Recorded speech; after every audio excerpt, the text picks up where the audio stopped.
Now, in addition to the expose of the practice of polygamy, the expositor accused Joseph Smith of, quote, holding himself above the law, stealing from non-Mormons, attempting to unite church and state, harboring ungodly resentment against enemies, forcing unjust and unwarranted financial demands upon the saints or members of his church, and misappropriation of church funds. Of course, Smith denied all of this. He publicly denounced polygamy, while his own 30 to 40 secret wives looked on. Astonishingly, Smith told his private secretary, William Clayton, what to expect if Clayton's polygamy was discovered. If they raise trouble about it and bring you before me, I will give you an awful scourging and probably cut you off from the church. And then I will baptize you and set you ahead as good as ever. And that comes from William Clayton's diary, October 19, 1843.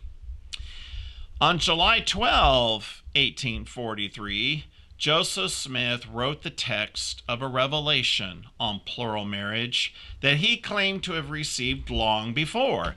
He had already married 24 women before recording this revelation. But rather than announcing the revelation publicly, it was shown only to a few of Smith's most trusted associates, who in turn privately obeyed, taking plural wives for themselves. The doctrine of plural marriage and the revelation commanding it were not made public until August 29, 1852, out in Utah Territory.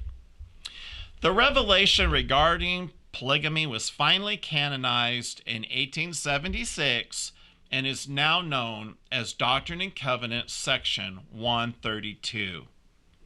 So eventually Mormon polygamy would become widely known, but back in June of 1844, LDS leaders were not ready for their polygamy or spiritual wifery, as it was also known, to be made public.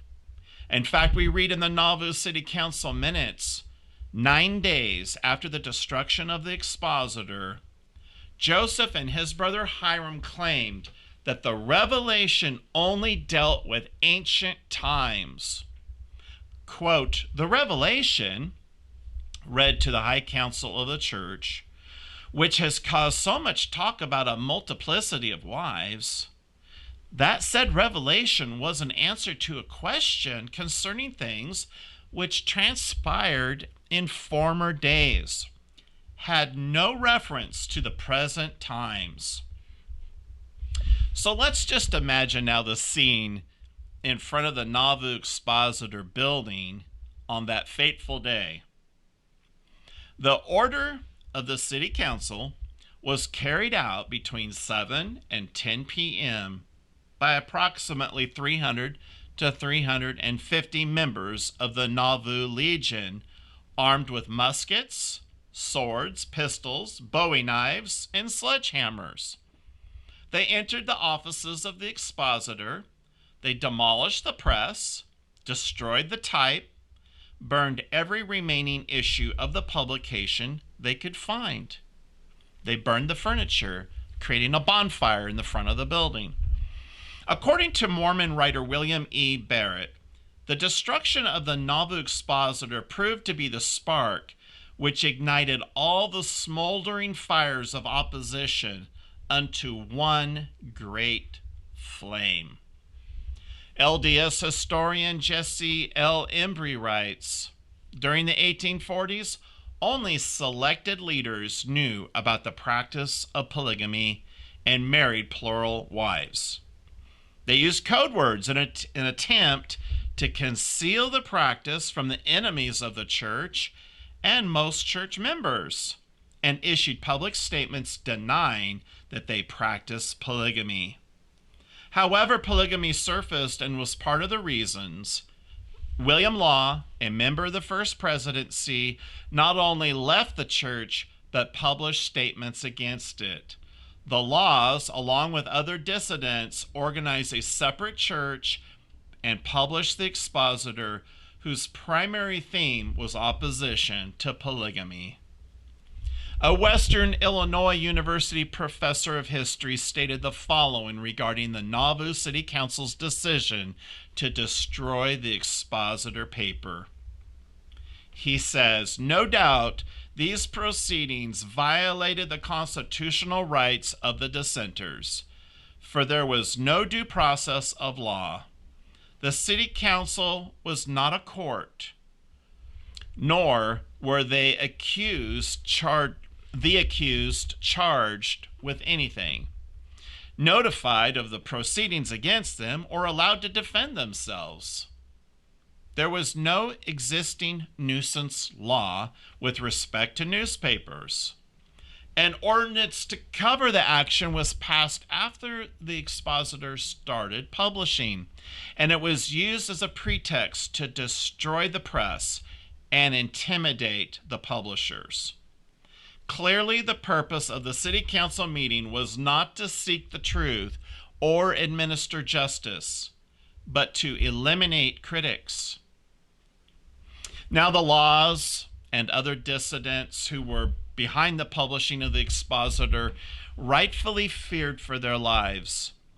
The people of Fort Madison in Iowa Territory quickly responded with a riverboat of about 50 volunteers to assist in the evacuation the day following the Expositor's destruction of these dissident families.